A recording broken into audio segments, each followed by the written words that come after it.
Hello friends, in this tutorial lecture, we will discuss about the pathogenesis of cell injury.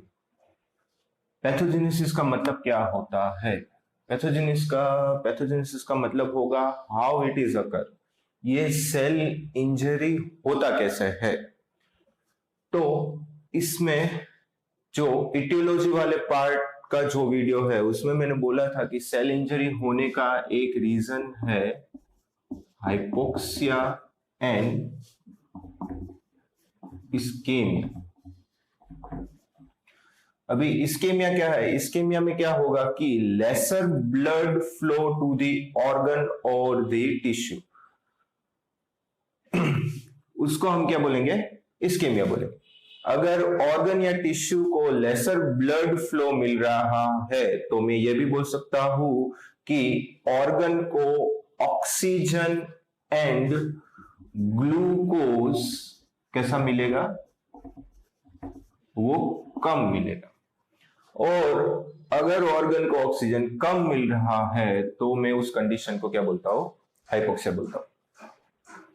अभी cell के अंदर ATP किस चीज से बनते हैं?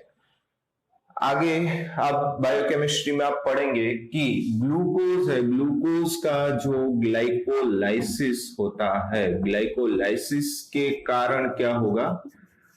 एटीपी का जनरेशन होता है। और ये जो ग्लाइकोलाइसिस है उसमें ऑक्सीजन की प्रेजेंस होना जरूरी है। अगर ऑक्सीजन की प्रेजेंस होगी तो मैं उसको कौन सा ग्लाइकोलाइसिस बोलूंगा? एरोबिक ग्लाइकोलाइसिस और एरोबिक रेस्पिरेशन। मेनली तो एरोबिक रेस्पिरेशन होता है।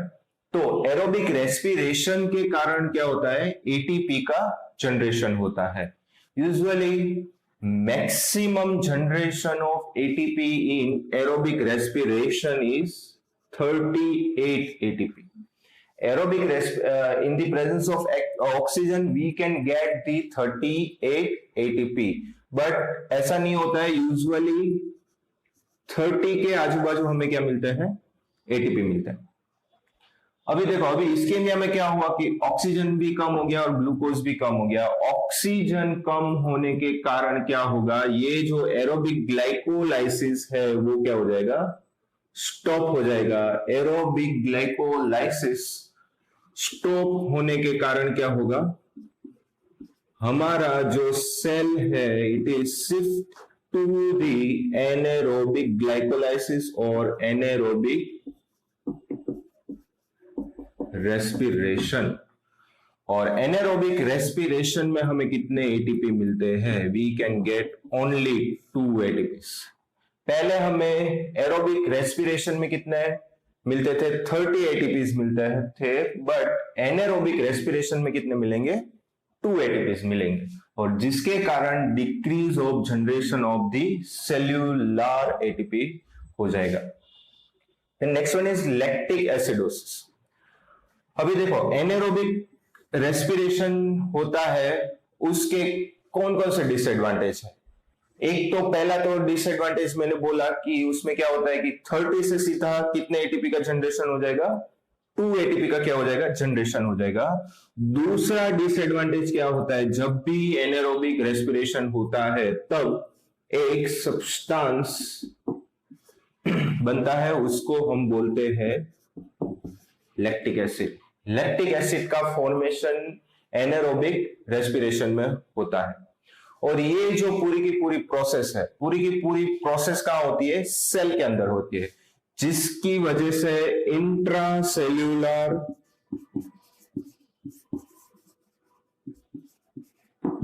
लैक्टिक एसिड क्या हो जाएगा? बढ़ जाएगा। अभी ये क्या है? एसिड है, और ये कहां है? इंट्रासेल्यूलरली है, तो उसके कारण क्या होगा? इंट्रा सेल्यूलर पीएच क्या हो जाएगी? कम हो जाएगी। इंट्रासेल्यूलर पीएच कम होने की वजह से क्या होगा? इंट्रासेल्यूलर लैक्टिक एसिडोसिस होगा। ठीक है। फिर next one is failure of pumps. तो उसमें फर्स्ट पंप है Na प्लस के plus ATPase pump. Na plus के प्लस एटीपेस पंप का क्या है, वो रेगुलेट करता है Na प्लस और के प्लस को सेल के बाहर और अंदर। ये यूजुअली कहां पे होगा, जो हमारा सेल है, सेल के ऊपर क्या होता है, Na प्लस के प्लस एटीपेस होता है। वो क्या करेगा कि 3 Na प्लस और 2 के प्लस, अगर Na प्लस बाहर से अंदर भेजता है तो वो के प्लस कहां भेजेगा, अंदर से बाहर की बाजू भेजेगा। या तो फिर उल्टा भी हो सकता है कि Na प्लस को वो कहां भेज सकता है, बाहर भी भेज सकता है, और जब वो बाहर भेजेगा तो उसके साथ वो के प्लस को कहां भेजेगा, अंदर भेजेगा। और उसमें क्या है कि 3 Na प्लस अगर इनफ्लक्स होते हैं तो 2 के प्लस कहां पे जाएंगे, इफ्लक्स हो जाएंगे। ठीक है, अभी इसका नाम क्या है, Na प्लस के प्लस एटीपेस। तो इसमें ये जो पंप है उसके लिए एटीपी होना जरूरी है। और यहां पे हमने बोला कि हाइपोक्सिया और इस्केमिया के कारण क्या होता है, एनारोबिक रेस्पिरेशन होता है। एनारोबिक रेस्पिरेशन के कारण एटीपी क्या हो गए, बहुत कम हो गए, क्योंकि 2 ही एटीपी बन रहे हैं और ये 2 एटीपी बन रहे हैं। एटीपी की डेफिशिएंसी है जिसकी वजह से Na प्लस के प्लस पंप क्या हो जाएगा, डिसफंक्शन हो जाएगा, या तो फिर हम ये भी बोल सकते हैं फेल हो जाएगा। अभी Na प्लस के प्लस एटीपेस फेल हो गया तो जिसकी वजह से जो अंदर का जो Na प्लस है जो बाहर भेजना था वो बाहर नहीं जाएगा। Na प्लस फिर कहां पे रहेगा, अंदर रहेगा। एक चीज हमेशा ध्यान रखना कि Na प्लस जहां जाएगा उसके पीछे पीछे क्या जाएगा, वाटर जाएगा, या तो फिर वाटर जहां जाएगा उसके पीछे पीछे क्या जाएगा, Na प्लस जाएगा। तो Na प्लस कहां है, अंदर है, तो जिसकी वजह से बाहर का जो H2O है, वाटर है, वो कहां आ जाएगा, सेल के अंदर आ जाएगा। सेल के अंदर फिर H2O वाटर क्या हो जाएगा, एक्यूमुलेट हो जाएगा। वाटर धीरे धीरे अंदर क्या होता रहेगा, बढ़ेगा, क्योंकि Na प्लस भी सेल के अंदर क्या हो गया है, एक्यूमुलेट हो गया है। तो जिसके कारण सेल्स क्या हो जाएंगे, स्वेल हो जाएंगे। और सेल स्वेल होने के कारण सेल मेम्ब्रेन क्या हो जाएगी, फिर डैमेज हो जाएगी। सेल मेम्ब्रेन क्या हो गई, उसकी वजह से डैमेज हो गई। वैसे ही Ca+2 एटीपेस, Ca+2 एटीपेस में भी सेम टू सेम यही मैकेनिज्म रहेगा कि अगर वो 2Ca+2 को अंदर भेजता है तो वो 2H+ को कहां भेजेगा, बाहर भेजेगा। ये और वैसे भी पंप ये जो पंप है इसको हम कौन सा पंप बोलेंगे, एंटी पोर्ट बोलेंगे। या तो फिर चैनल भी हो सकती है, Ca+2 की क्या हो सकती है, चैनल हो सकती है, या तो फिर क्या हो सकता है, पंप हो सकता है। अभी ये भी क्या है, Ca+2 एटीपेस पंप है। Ca+2 एटीपेस पंप में एटीपी ना होने के कारण क्या होगा, Ca+2 पंप क्या हो जाएगा, फेल हो जाएगा। अभी Ca+2 पंप फेल होने के कारण अंदर सेल के अंदर Ca+2 क्या हो जाएगा, एक्यूम्युलेट हो जाएगा। फिर एक हमारा ऑर्गेनल है, ऑर्गेनल का नाम है माइटोकॉन्ड्रिया। अभी Ca+2 इंट्रासेल्युलरली एक्यूमुलेट होने लगा है, जिसके कारण ये इतना सारा Ca+2 अंदर बढ़ जाएगा तो वो कहां पे जाएगा, माइटोकॉन्ड्रिया के अंदर जाएगा। और माइटोकॉन्ड्रिया के अंदर Ca+2 का कॉन्सेंट्रेशन क्या हो जाएगा, बढ़ जाएगा। और जिसके कारण माइटोकॉन्ड्रिया क्या हो सकती है, डैमेज हो सकती है।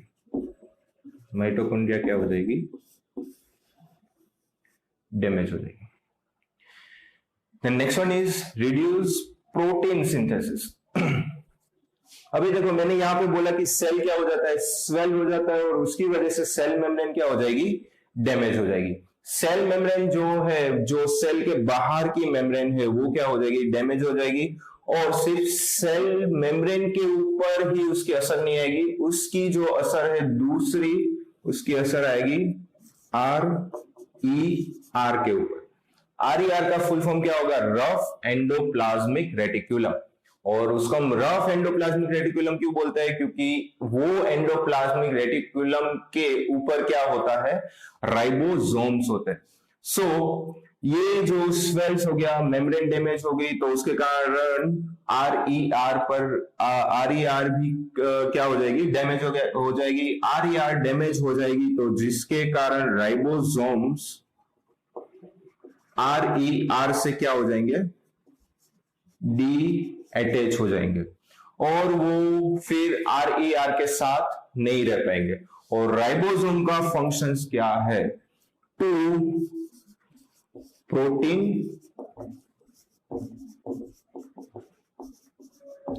सिंथेसिस, जिसकी वजह से प्रोटीन सिंथेसिस क्या हो जाएगा? स्टॉप हो जाएगा। जो हमारे सेल के लिए जरूरी प्रोटीन्स है वो बनना क्या हो जाएंगे? बंद हो जाएंगे। और ये जो पूरी की पूरी सेल इंजरी है, it is reversible cell injury. So ये वापस जैसे थे वैसे हो सकता है। And in the next part 2 we will discuss about the irreversible cell injury. अगर ये वीडियो आपको अच्छा लगा तो प्लीज लाइक करें, ये मेरी चैनल को सब्सक्राइब करें और इसका अगर फंडामेंटल्स आपको चाहिए तो आप मेरी दूसरी यूट्यूब चैनल भी सब्सक्राइब कर सकते हैं। You can also follow me on Facebook and Instagram. Thank you.